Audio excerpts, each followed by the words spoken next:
ดีใจที่ได้เห็นอ้ายเพิ่นมามื้อนี้ก็ได้อ้ายมณีจันทร์ขอบคุณพระเจ้าที่ว่าได้พบกันอีกในพระนามพระเยซูคริสต์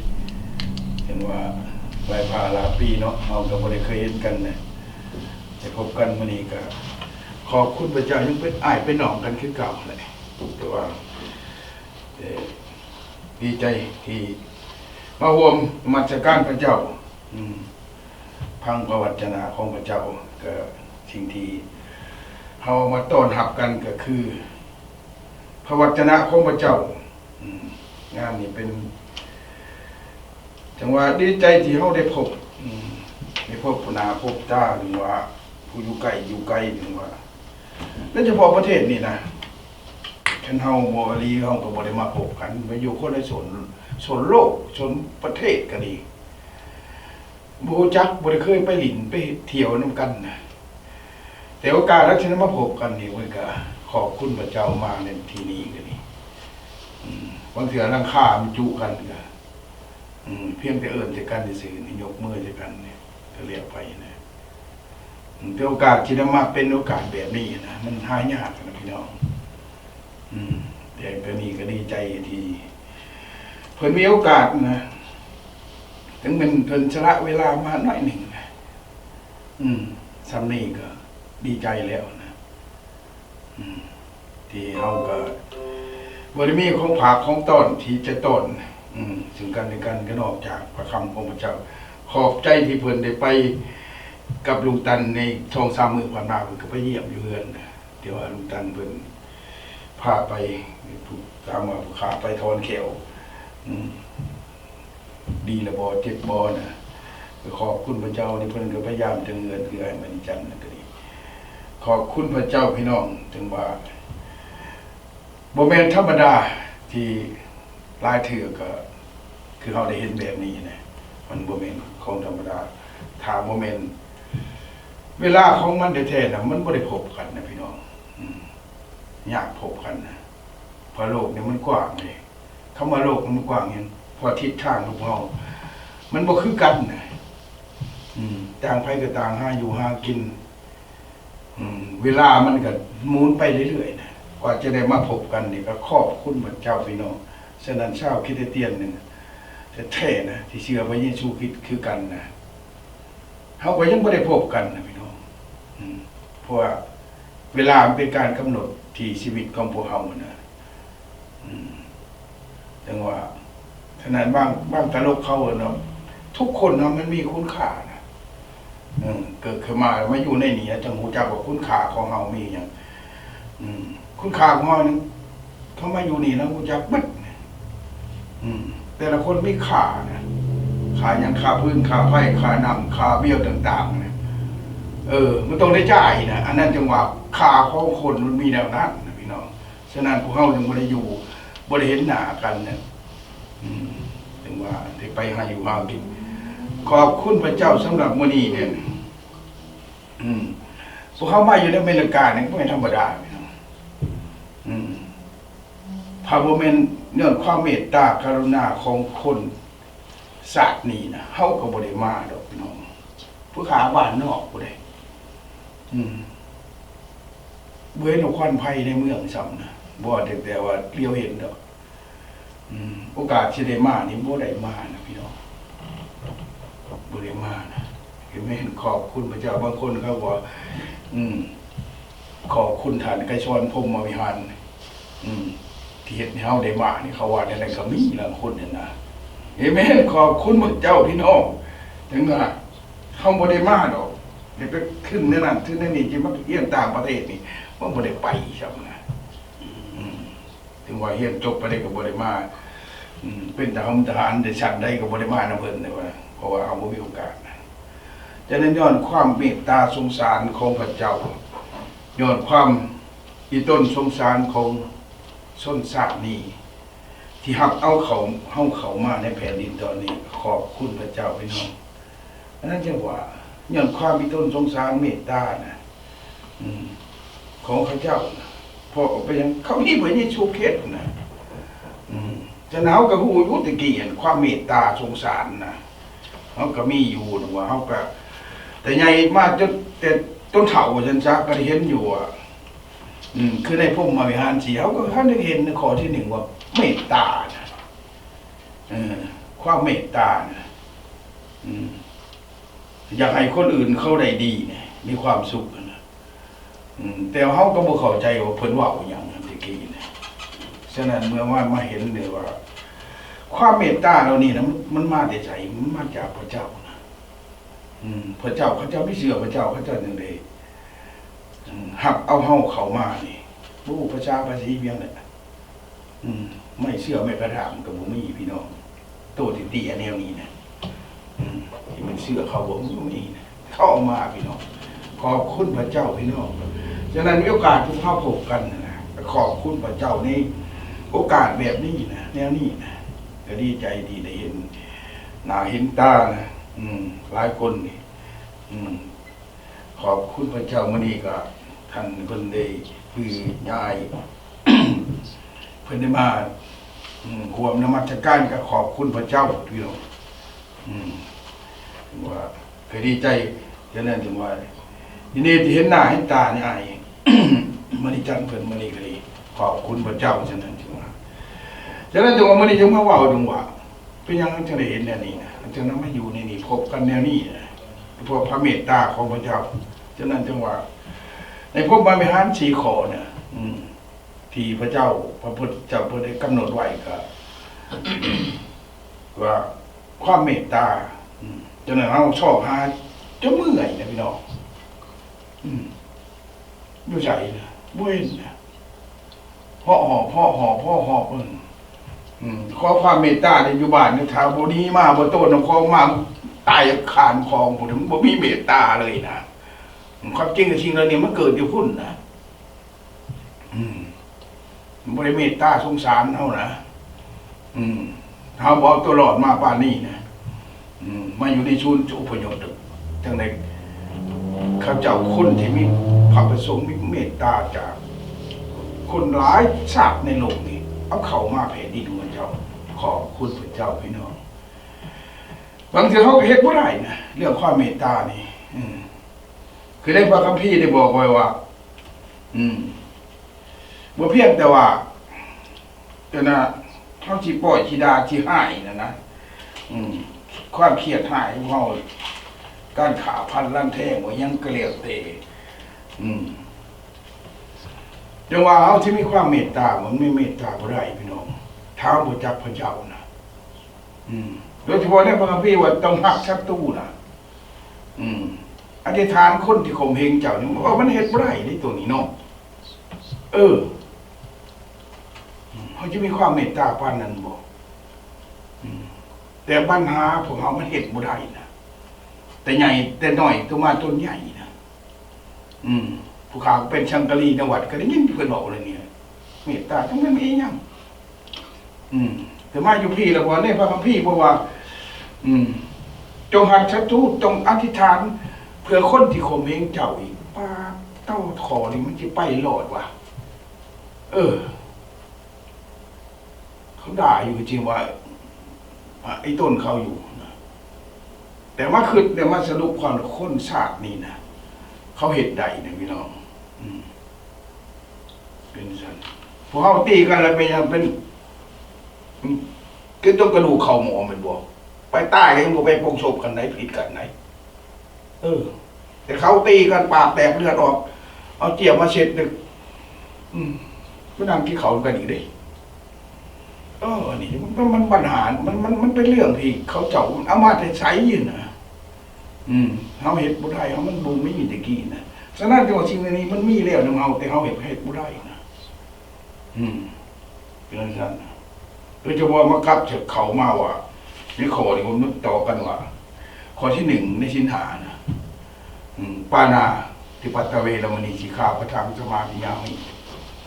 บวยขาชัดชีวิตนะโอ้เป็นไงมันเข้ามากตรงนี้นะมันเข้าว่าในความเมตตาสงสารนี่นะทำเหตุบ่ได้นะแต่หน่อยต้นใหญ่ผู้ขาอะไรไปสมปีน่าให้คนทำมึงกินบนยุวานเห็นอย่างหัวเห็นไปทุกแนวจนมาถึงป่านนี้เลยข ขอบคุณพระเจ้าฉะนั้นจังว่าพระเจ้าน่ะในพระคัมภีร์ที่บอกว่าตัวที่เฮาบ่สามารถเฮ็ดได้ถึงวันเฮาจะมีความเมตตาสงสารหยังก็แล้วแต่นะแต่เฮาบ่ได้เชื่อพระเยซูคริสต์นะแต่เฮาเฮ็ดยากนะคือกันกับเจ้า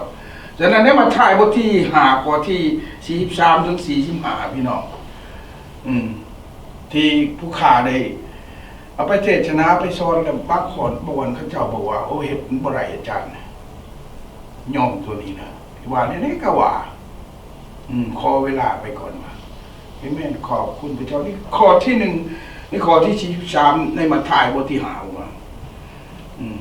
ท่านทั้งหลายได้ยินคำกล่าวว่าจงรักเพื่อนบ้านและช่างศัตรูแต่ภายเฮาบอกท่านทั้งหลายว่าจงรักศัตรูของท่านจงอ้อนวอนสำหรับผู้ที่ข่มเหงท่านเมื่อท่านทั้งหลายจะเกิดเป็นบุตรของพระเจ้าพระบิดาของท่านจะทรงสถิตอยู่ในสวรรค์เพราะพระองค์ทรงบันดาลให้ดวงตะเวนของพระองค์ขึ้นส่องแสงสว่างใส่คนชั่วและคนดีและทรงให้ฝนตกใส่คนชินธรรมกับคนบ่ชินธรรมเสมอกันโมทนาสาธุขอบคุณสำหรับทุกสิ่งสรรเสริญขอบคุณพระเจ้าสำหรับเช้าวันนี้ขอบคุณที่พระองค์ทรงให้โอกาสหน่อยยังมีชีวิตอยู่ยังได้เข้ามาในเผ่าวิหารของพระองค์ขอบคุณในนามพระเยซูคริสต์ผู้ทรงประชนอยู่โอ้ขอบคุณสำหรับทุกสิ่งสารพัดที่มุขน้อยมีในทุกวันนี้ในพระนามพระเยซูคริสต์เจ้าเอเมนนี่แหละพี่น้องพังพระคัมภีร์ข้อนี้ไปแล้วเป็นอะไรพี่น้องมันยากเหตุใดเป็นบ่ฉะนั้นทุกสิ่งที่เขามีในพวกมาวิหารสีเขาเห็นไม่ได้พี่น้องความเมตตาของเขามีนะแต่ในเมื่อมากเข็นแบบนี้เห็นแนวนี้นะจงอวยพรแก่คนที่ข่มเหงเจ้านะ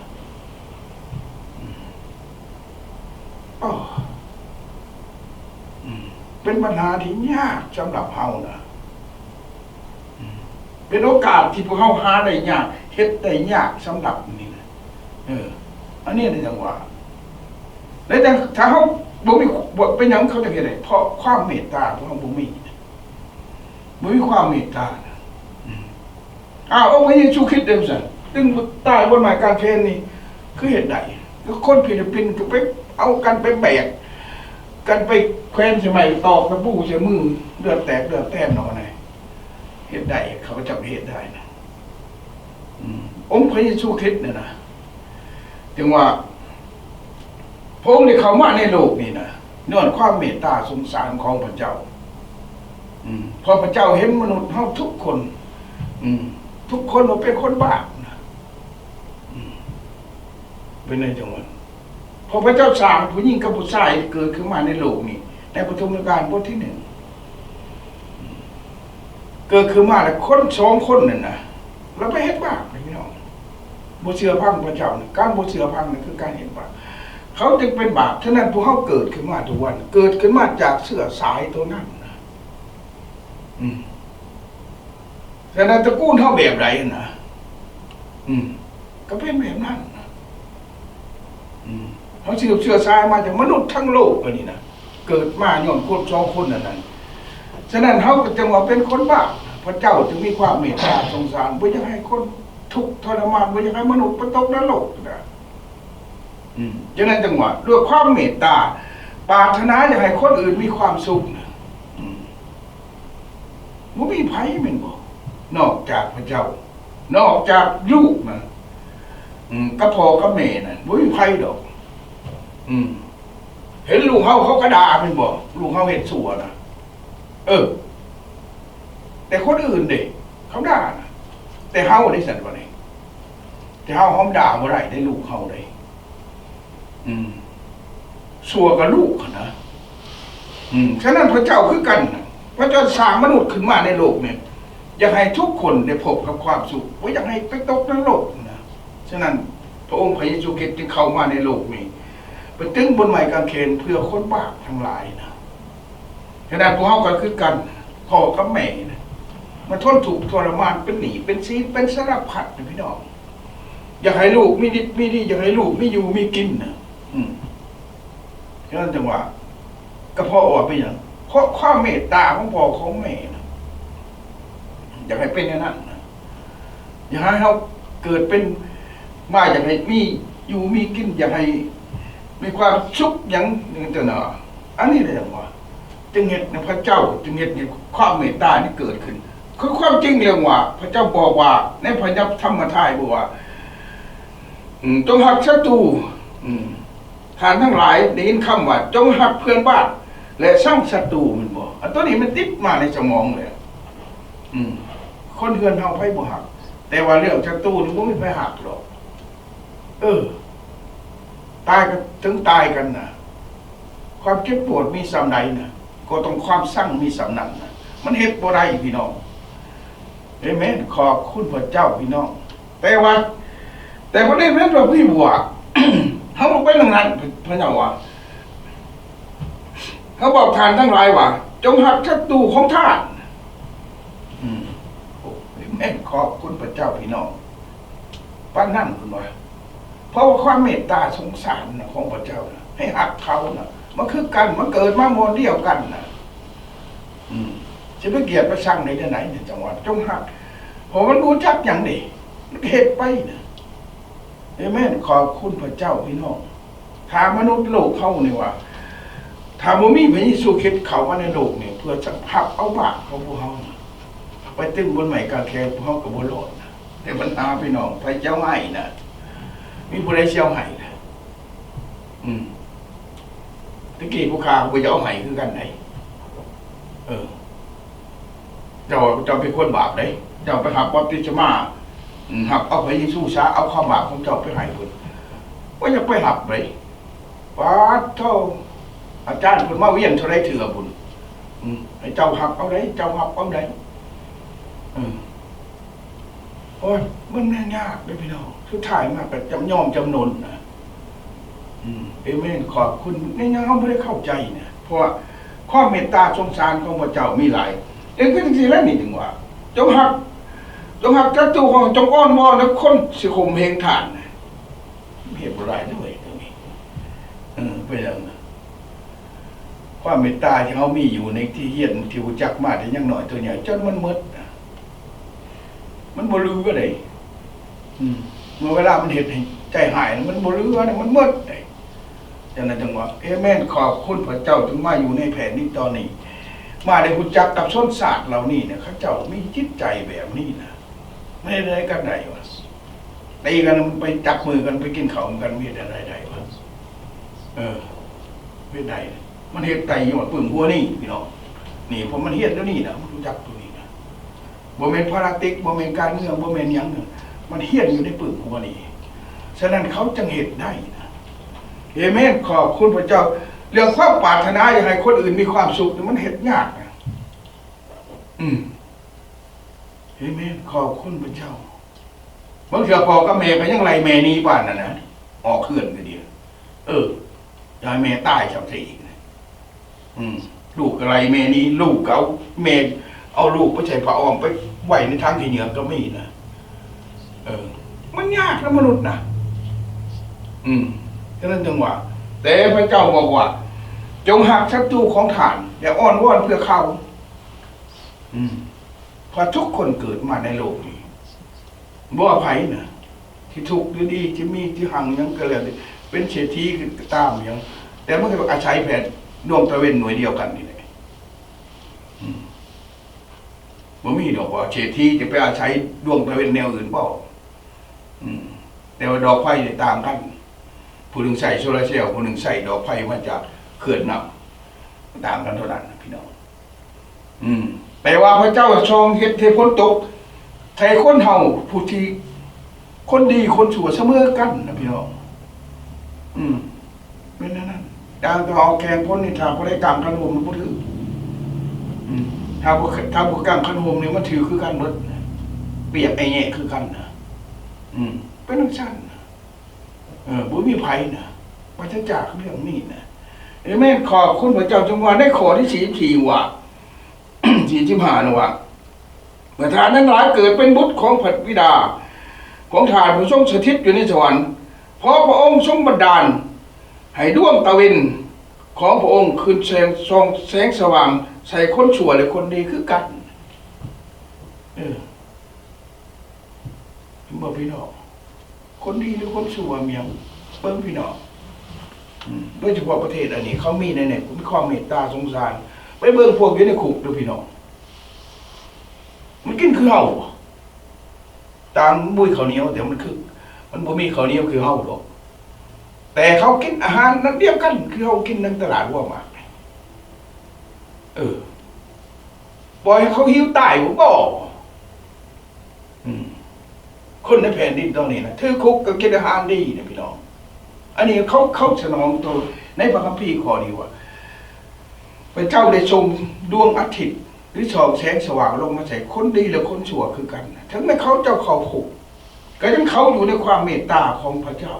ของคนที่เขาเชื่อพระเจ้าเอาเขาไปให้กินเอาน้ำไปกินเอาบ่อนอนไปให้นอนนะพี่น้องไอ้แม่ขอบคุณเห็นฉะนั้นจังว่าหลายคนเขาว่าออกมาอยู่นอกเป็นบุญยักเคี้ยขาเบี้ยวเขาไปอยู่ในดีกว่าเขาว่าไอ้แม่ขอบคุณพระเจ้าพี่น้องอันนี้ก็ได้อันนี้จังว่ามันสนุกนะแล้วเขาจะคือว่าปล่อยมันตายซะคือบ้านนอนได้ไปถือกันนะขุกอยู่แก่ขั้นเนี่ยใส่มากระโหลกทั้งตีนทั้งมือเนี่ยกินเขากับตั้งมาลำมาหุงนี่พี่น้อง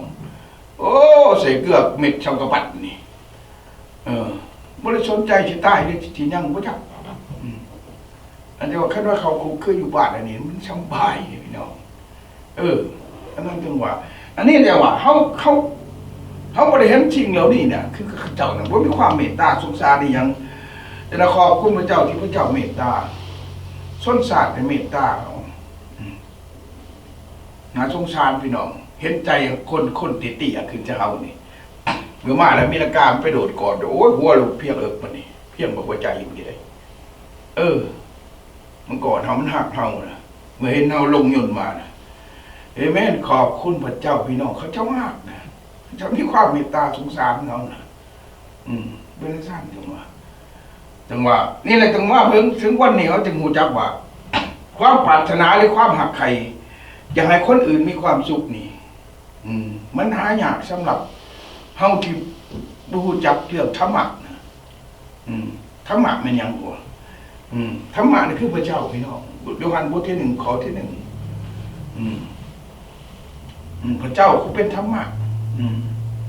เมื่อไรกับพระเจ้าทรงสถิตอยู่แล้วในโลกนี่นะเพราะพระองค์ทรงเป็นธรรมะนั่นแหละคือพระเจ้าพี่น้องเอเมนขอบคุณพระเจ้าพี่น้องฉะนั้นจังหวะความเมตตาสงสารยังก็แล้วแต่ฉะนั้นบ้านนั้นถือคุกอยู่ก็มีนะในสมัยพุทธกาลประทับในสมัยก่อนอาจารย์โปโลนะกิจการบทที่ 16ข้อ 16จำไปเข้าคุกแล้วยังอีต้นสงสารนายธรรมรงค์อยู่นะเป็นไงเจ้าแค่ที่นายธรรมรงค์ที่สงสารนั่นผู้ถือคุกเขาบอกแต่ผู้ถือคุกนะสงสารคนที่เอาไปเข้าคุกเอเมนขอบคุณพระเจ้าพี่น้องอันนี้เขาคือการเขาก็สงสารนะสงสารคนที่จับผู้ที่ว่าเรื่องความดีเนี่ยปรารถนาดีนะเอเมนขอบคุณพระเจ้าบางทีเขาแบกเงิน$เมื่อบาทเนี่ยเขาก็วิ่งต้นดอกอย่าได้แต่เงินเท่านะพี่น้องมันเป็นเรื่องช้าพอยังความเมตตาตัวนี้บนบทท่านเทิงบทท่านหูเทิงนะแต่อาจารย์โปโลจึงไปเขาคุกกับจำภาษีเพิ่นอยู่เมืองฟิลิปปอยพี่น้องตัวนี้ก็เป็นเห็ดมันเห็ดได้บ่เขาเห็ดไม่ได้ที่พี่น้องจังว่าไปเข้าคุกแล้วเป็นไรแทนที่ว่าอาจารย์โปโลนะสิเขียนหายพวกธรรมโลกบ่ยังกันบ่แต่อาจารย์โปโลเกิดมีความสงสารเมตตาเหมือนกันกับพวกเขาผู้ถือคุกพวกเขาคุกเขียนหายตำรวจมันบอกจะหายตำรวจเลยมันจับไปเนี่ยคือบ้านเฮาก็จะขายพวกปกช.เลยเขาจับไปเขาคุกไว้แต่ตัวนี้อาจารย์โปโลกับศิลาที่ไปถือคุกอยู่เมืองฟิลิปปอยนะบ่สงสารเพราะความบ่เข้าใจความบ่รู้จักเขาบ่จักพระเจ้านะ อไปญาติหน้าที่เขาก็แม่นนะพอพวกกันนะชาวบ้านชาวเมืองดูเดาต่างๆนะประเหตุในเขาเจ้าเชียใจเด็เอาคนดูเดาเนี่ยไปเป็นคนหาเงินเนี่ยก็เจ้าเลยเมื่อเหตุการณ์โปโลแล้วก็เลยไปเห็นแล้วก็ไปไล่ให้พี่เห็นจริงคนที่หาเงินเนี่ยดูเดาพี่นั้นออกนะพี่น้องเมื่อพี่นั้นออกเขาหายแล้ววะนี่เขาไม่ได้เงินเนี่ยเขาไม่ได้เงินเขาไปพ้องตำรวจพ้องนะจับพวกช่องคนนี่ไปเข่าคุกพี่น้องการโปโลนั่นเองเขาไปในคุกอธิษฐานเพื่อพี่น้องอธิษฐานเพื่อที่ถือที่บุคคลที่จับเราเนี่ยพวกที่ใส่หายป้ายชี้ว่าพวกนี้มาจากความเดือดร้อนจากจังสี่เป็นอะไรจับไปเข้าคุกพอไปในคุกไปอธิษฐานป่ะนี่ทึกอยู่กลางคืนกับบริษัทให้พระเจ้าเมตตาสงสารคนเรานี่ที่เขาบูชาพระเจ้านี่พี่น้องฉะนั้นเมื่อเวลานั้นคุกก็แตกพี่น้องเมื่อคุกแตกเลยไปไหนพวกนายธรรมโลงพวกนั้นย่านโตสันว่าแหลนมหาอาจารย์ปโลกว่าโอ้เชี่ยวมีดขาตัวเองตายเลยมันจะขาตัวเองตายนะเขาบอกว่าจะขาได้พวกข่อยยังอยู่มัดทุกคนอยู่ในที่นี้เลยฉะนั้นธรรมโลงจึงว่าโอ้ได้ข่อยชิได้พ้นแบบนี้นะฉะนั้นจังว่าเพราะความสงสารความเมตตาที่อาจารย์โปโลเลยชีลาที่เราหูจักกับพระเจ้า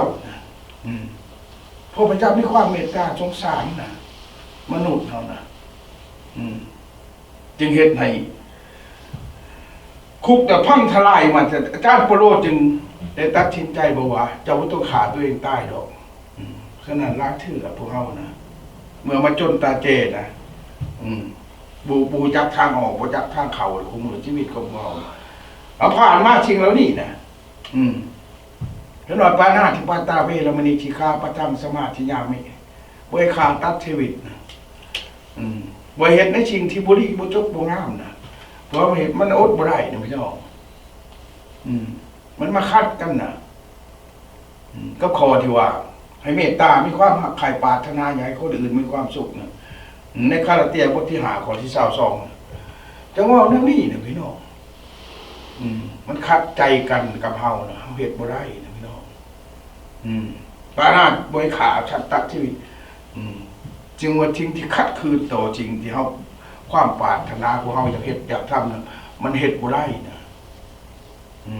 เพราะไม่หยังเพราะความเมตตาสงสารเฮาบ่จักมันอยู่ไสน่ะฉะนั้นก็คือกันกับบ่อภัยผู้ฆ่าคือกันนะสมัยก่อนมันมีอยู่ในนี่มันในใจนี่มีอยู่อ่านก็ได้เขียนก็เป็นจำไว้ในใจเนี่ยว่าเมตตาสงสารแต่ว่าเมื่อเวลามันเกิดขึ้นมานะมันหมดไปมันหายไปในตัวมันเองนะพอเขาบูจักว่าโตของสิ่งเหล่านี้มันอยู่ในใสจนมาถึงบัดนี้เขามาเหยียบแผ่นดินตอนนี้นะเมื่อ30 ปีก่อน40 ปีมาแล้วนะพี่น้องจึงได้พบกับความจริงเหล่านี้นะคือพระเจ้าเป็นความจริงฉะนั้นความจริงเหล่านี้ในอยู่ในพระเจ้านะอยู่ในพระวจนะของพระเจ้าที่ได้เขียนไว้เมื่อ2,000 กว่าปีมาแล้วพี่น้องอยู่ในนี้นะฉะนั้นจึงได้รู้จักว่าสิ่งเหล่านี้มันอยู่ในนี้นะอยู่ในพระเจ้านะบ่แม่นอยู่ในมนุษย์นะมนุษย์มันอยู่ในบ่ได้หรอกตะกี้เพิ่นก็เขียนให้นี่เขียนใส่เจียใส่ใบลาดเอาตัวนี้ไว้ได้ลูกเด้อชิ้นหาขอเด้ออันนี้เด้อพวกมาวิหารชีเด้อเขียนใส่เลยเพิ่นไม่ไหวอยากจะทงนี่คือมันสิการลูกปืนจังบ่แม่นฉันดอกเคยบ่ได้การลูกปืนยอดได้เจ้าต้องถือตัวนี้เราอ่ะถ้าถือตัวนี้เจ้าสิพ้นภัยจากลูกปืนลูกพาว่าเธอหลายคนก็ว่าที่ไปรอดเนี่ยแต่มันก็บ่รอดพี่น้องเพราะมันอยู่ในเวทีนะไม่ได้เฮาผ่านบ่ได้นะเพราะว่าเฮาบ่รู้จักความจริงถึงเขาจะผ่านไปอดีตมันผ่านไปแล้วนะเอาเหตุบ่ได้นะฉะนั้นจังว่าผู้ข้าเป็นคนหนึ่งที่ยอมหัก ว่าเฮ็ดบ่ได้ในสิ่งเหล่านี้เมื่อผ่านมา แต่ขอบคุณพระเจ้าเมื่อมาถึงเวลานี้เนี่ยจึงเห็นสิ่งเหล่านี้นะจึงว่าคือองค์พระเยซูคริสต์ผู้ทรงตายบนไม้กางเขนเพื่อบาปฉะนั้นยูฮันบทที่3ขอชั่วกว่าพระเจ้าได้ทรงประทานพระบุตรองค์เดียวของพระองค์เขามาโลกนี้เพื่อทุกคนที่เชื่อในพระนามขององค์พระเยซูคริสต์จะได้พ้นถามว่าเชื่อได้ใช่ไหมก็ไปตามกรรมของไปของมัน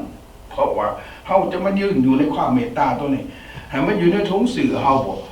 ให้มันอยู่ในเพศจี้เขาบอกเพศท่อเขาบอกติดไปในใจเขาบอกนี่แต่เขาปฏิบัติบุไรนะมันก็เขาบูจักผู้ที่จะนำเขาไปนี่ก็เหมือนเรื่องเลยพี่น้องฉะนั้นขอบคุณพระเจ้าจึงว่า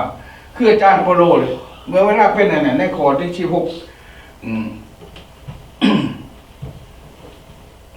ที่อาจารย์โปโลได้แต่ที่ทานอยู่ในคุกนะจนเที่ยงคืนคุกแตกพี่น้องคุกแตกไปทำมาลูกไม่ได้มาดิอาจารย์โปโลมาเอาทำมาลูกมาไปเห็นอาจารย์โปโลโอ้ผู้นั้นเห็นช้ำอาจารย์โปโลไปเห็นก่อนจับมีดมาจะแทงตัวเองเลยพอเขาขาตัวเองพอเจ้านายจะขาเนี่ยพอคุกแตกดิโอ้จ้างโปโลที่เครียดบ่เป็นไงกันมันเห่านอนตายจ้ะเห็นตำรวจจะขาตัวเองตายไปแต่มันตายซะนะจับภูเขาคุกกันนะตายซะมันเหลวจ้ะมันบอกจ้างโปโลเช่าตัวเห็นได้นะอยู่ขาตัวเองตายขอยังอยู่นี่ได้ขอพระท่านได้พบได้เอเมนขอบคุณพระเจ้าในความเมตตาสงสารของคนอยู่ในคุกนะย่านธรรมโลกมันตายนะพี่น้องฉะนั้นธรรมโลกจึงว่าโอ้ปืนตาขึ้นมาเห็นเบิดคนอยู่ในคุกไม่ไพ่หนีนะพี่น้องอันนี้กิจการบทที่16ข้อที่16เป็นต้นไปพี่น้องพวกเรามีพระคัมภีร์อ่านเมื่อนี้ผู้ขายทุกประการแต่จะเล่าเรื่องการเป็นมาตัวนี้นะฉะนั้นจังหวะธรรมโลกนะจึงตัดสินใจว่าเหตุการณ์ตัวนี้เป็นยังจะเกิดขึ้นแบบนี้นะน่าเจ้าจะให้คอยตายประชาพันธ์แล้วไปซะพอคอยบุปผิสติคุกแตกแน่คนจะต้องหลังนี้ไปเลยนะนี่แต่นี้เนี่ยหนึ่งว่าแต่ว่าคนที่อยู่ในคุกคืออาจารย์โปโลผู้ที่อธิษฐานให้พระเจ้าสั่นสะเทือนคุกและเฮ็ดให้คนในคุกหันถือปลดปล่อยกระจกกระเจไม่ยั้งเชือกมัดได้ออกปั๊บแต่เขายังอยู่ในที่นั้นทุกคนพี่น้องเอเมนขอบคุณพระเจ้าฉะนั้นจังหวะธรรมโลกเขาจึงจะขาตัวเองตายเพราะว่าพอตัวเองจะต้องถือโทษไปต่อนะแต่น่าเสียดายพี่น้องเวลาของเขาบทันหอดนะมีคนมีความเมตตาสงสารคืออาจารย์โปโลผู้ที่ประกาศเรื่องของพระเยซูคริสต์เห็นเหตุการณ์นั้นเขาบอกว่าอย่าเห็นด้วยนะจะไม่ต้องขาตัวเองตายนะคอยยังอยู่นะพระเจ้ายังไม่อยู่สิ่งที่เกิดขึ้นในแม่น้ำมือของพระเจ้าพี่น้องเหมือนกันกับพวกเราทุกวันนี้เมื่อตกมาในสภาพที่เป็นอยู่ในทุกวันนี้นะหลายคนเกิดหลายอย่างขึ้นมาเป็นหนี้เป็นซีนเป็นสารพัดสิ่งพี่น้องเราโตบลอดในราคาของโตอีกใต้นะพี่น้องเป็นหนี้เป็นซีนเป็นยังช่องไป108,000ประการป้าห่างทำนี้กันพิเทียงกันเลี้ยวกันลูกปะพ่อปะเมียพ่อปะแม่ปะพ่อสุดท้ายมาจะกั้นเตะตายจะผูกคอตายสิ่งเหล่านี้นะจากนี้จากเหตุการณ์ในเช่นนั้นอาจารย์โปโลบอกกับธรรมโลกเจ้าก็ต้องพาขาดตัวเองตายเนาะคอยยังอยู่นะพวกคอยยังอยู่อันนั้นจังหวะพวกเขาคือกันนะหากพวกเขาเจ็บปวดหลายสิ่งหลายอย่างหลายปัญหาที่เกิดขึ้นมาในใจบูจักทางออกนะจะพาไปนะพอตัดสินใจนะก่อนเวลานั้นนะพระเจ้ายังมีอยู่นะสำหรับเฮานะพระเจ้ายังหักเขาอยู่นะองค์พระเยซูคริสต์ได้บนไม้กางเขนเพื่อทุกคนที่เชื่อและวางใจเชื่อในพระเยซูนั้น จะพ้นพี่น้องความสุขจะมีกับท่านฉะนั้นหลังจากนั้นธรรมโลกอยู่ว่าตัดสินใจเสือพระเยซูคริสต์อาจารย์โปโลอธิษฐานให้จากการคิดเลี้ยงใหญ่ที่ธรรมโลกต้อนรับคนคุกนะพี่น้องเอเมนขอบคุณพระเจ้าพี่น้องบางเถื่อนะพี่น้องการประกาศเรื่องของพระเจ้าว่าเรื่องของพระเยซูคริสต์เป็นไรถึงว่าคนที่ประกาศเรื่องของพระเยซูคริสต์บ่แม่นเจ้าแม่นนายบ่แม่นคนที่ดิบดีปานใดนะพี่น้องหลายเที่ยวคนที่มาเสือพระเจ้านะประวัติศาสตร์บ่ดีนะเขาเจ็บซ้ำนำเขาเจ็บปวดหยังก็แล้วแต่ในชีวิตของเจ้าเขามาเสือพระเยซูคริสต์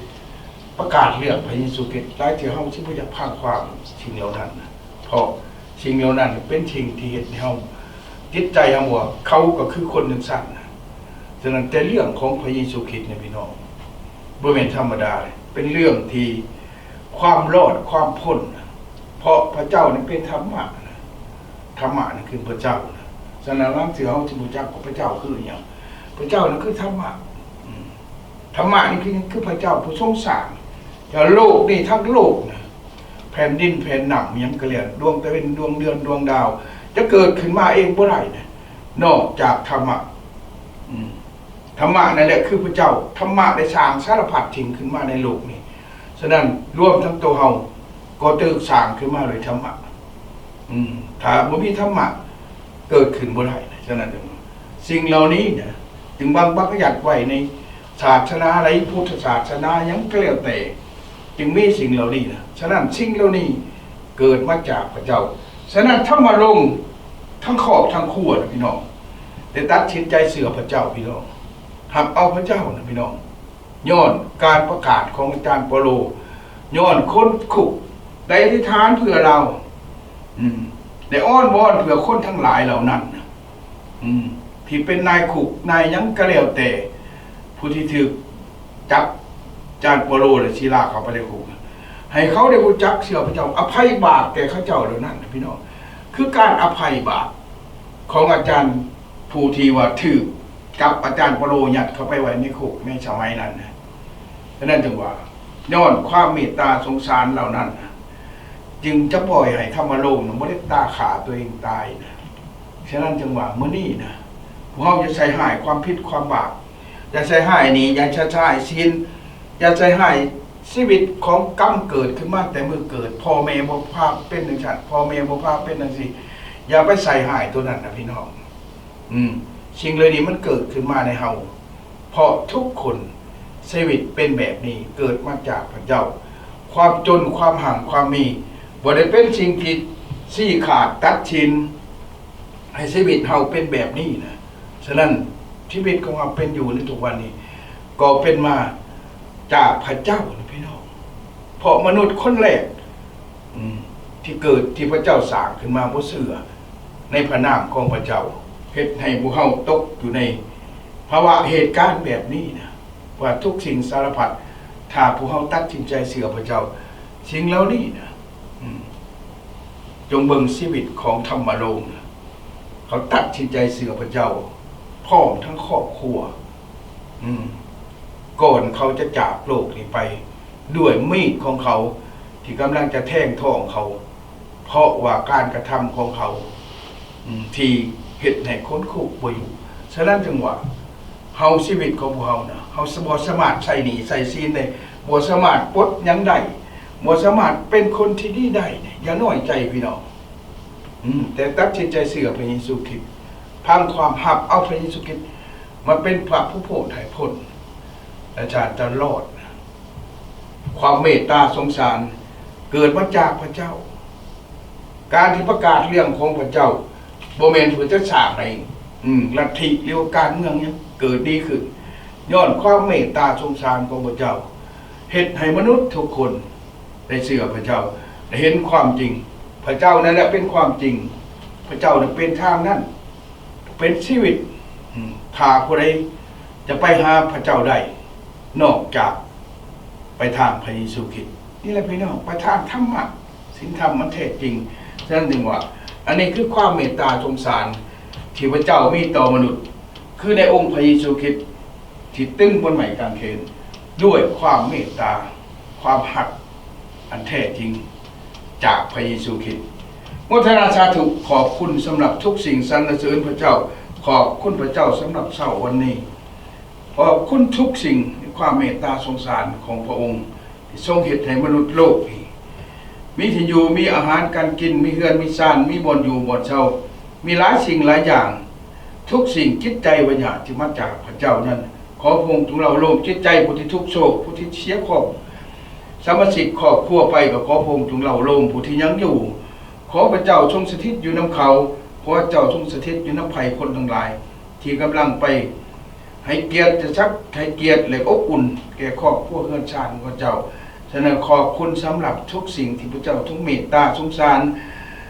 ที่เหมือนกันกับพวกขน้อยที่เป็นคนผิดคนบาปเข้ามาในแผ่นดินตอนนี้ก็ขอขอบคุณ